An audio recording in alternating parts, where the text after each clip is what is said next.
El pan de este día. Gálatas 5:1. Estad pues firmes en la libertad con que Cristo nos hizo libres, y no estéis otra vez sujetos al yugo de esclavitud. Hijos que permanecen. El creyente debe migrar desde una posición de servidumbre hacia una de filiación. Es a la permanencia en la casa del Padre y el rechazar cualquier tipo de yugo espiritual o contemporáneo que no sea el de Cristo. En la estructura del primer siglo se diferencia legalmente al siervo del hijo. Mientras el siervo podía ser expulsado de la casa, oikos, el hijo permanece por derecho de sangre y naturaleza. Este estudio radica en que el Evangelio no es una construcción sociológica ni una tradición humana adaptada, sino una revelación divina de Jesucristo. Al ser de origen divino, kata anthropon, el mensaje es absoluto e inmutable, lo que lo protege de las modificaciones que los legalistas o judaizantes pretendan imponer. Esta salvación eterna es posible únicamente por la intervención directa de Dios en la carne, pues la debilidad humana hace que cualquier sistema basado estrictamente en la ley sea insuficiente. Por tanto, intentar volver a la ley es, en esencia, preferir una mediación humana o angélica por encima de la presencia misma de Dios. En el ámbito legal, Jesús establece una teología de la permanencia. En el derecho antiguo, el esclavo, doulos, carecía de derechos hereditarios y de estabilidad en el hogar, mientras que el hijo, huios, poseía una herencia garantizada. Pablo describe la ley como un pedagogo, paidagogos, un tutor temporal cuyo propósito era vigilar al menor hasta que éste alcanzara la madurez. El error de los judaizantes y de muchos creyentes actuales consiste en actuar como adultos que, tras recibir la mayoría de edad en Cristo, eligen voluntariamente regresar a las reglas estrictas de su infancia.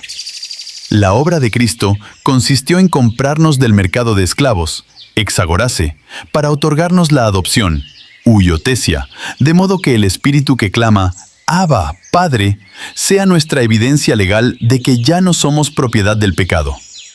Esta nueva identidad transforma la dinámica interna y la ética del hijo. Mientras que el siervo obedece motivado por el temor al castigo o el deseo de obtener sustento, el hijo obedece por amor y para honrar su identidad. La religión humana se basa en exigir obras para obtener aceptación, pero el Evangelio de la Gracia produce obras como un resultado natural de la aceptación ya otorgada. En este contexto, el Espíritu Santo no es una fuerza impersonal, sino la presencia viva, completa e indivisible de Jesucristo habitando en el creyente. Por consiguiente, la vida cristiana no se define por el esfuerzo humano de imitar a Cristo, sino por la manifestación orgánica de su vida en nosotros. El fruto del Espíritu, carpos, mencionado en singular, representa esta naturaleza transformada que no puede ser regulada ni condenada por ninguna ley. No obstante, este estudio resalta una paradoja contemporánea alarmante. A pesar de que la humanidad moderna se jacta de haber abolido la esclavitud física y promovido los derechos humanos, ha caído en formas de servidumbre mucho más profundas y voluntarias. Entre estos nuevos yugos se encuentran la esclavitud del placer y la carne, donde vicios como la pornografía o la codicia se convierten en amos tiranos que destruyen la voluntad. La esclavitud de los algoritmos y la tecnología. El hombre moderno pasa horas dominado por las pantallas, secuestrado por la dopamina, la validación digital y el miedo a perderse algo, FOMO. La religión del desempeño. Un activismo basado en el miedo, donde el creyente cree que el amor de Dios depende de su rendimiento personal. Frente a esto, la verdadera libertad, eleuteria, se define como el poder y la capacidad de permanecer en Cristo, lo cual otorga al individuo el gobierno sobre su propia alma. El hijo que conoce su identidad no requiere la validación de un algoritmo ni se deja dominar por deseos compulsivos, pues tiene su mirada puesta en la obra consumada de la cruz. Este es un llamado a la acción mediante el imperativo «Estad firmes», que implica mantener una postura continua de firmeza en la gracia.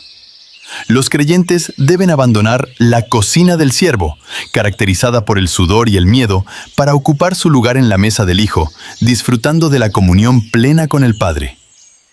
El esclavo del pecado puede estar dentro de la comunidad, asistir a los cultos, conocer las Escrituras, pero su corazón no descansa en la gracia, sino en el desempeño.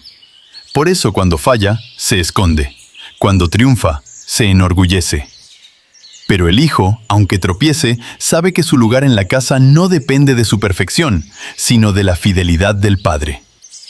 El llamado final es a abrazar la identidad de herederos, desconectándose de la esclavitud digital y el legalismo, para vivir plenamente la libertad de Cristo. Amén.